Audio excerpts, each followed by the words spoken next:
Setelah mendapat serangan tuduhan menerima suap dari tambang batu bara ilegal, kini Kabareskrim Polri Komjen Agus Andrianto buka suara.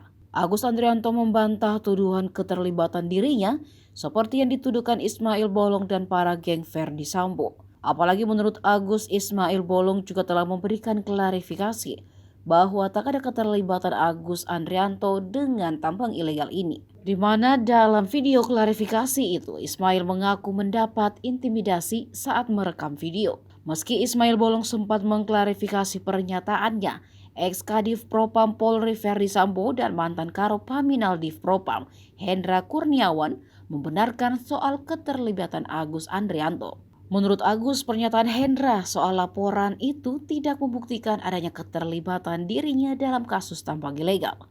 Lebih lanjut, Agus justru melayangkan pertanyaan yang seolah menyerang balik Verdi Sambo dan Hendra Kurniawan. Ia justru mengatakan jangan-jangan Verdi Sambo dan Hendra yang menerima uang suap, mengingat mereka adalah petinggi divisi Propam Polri.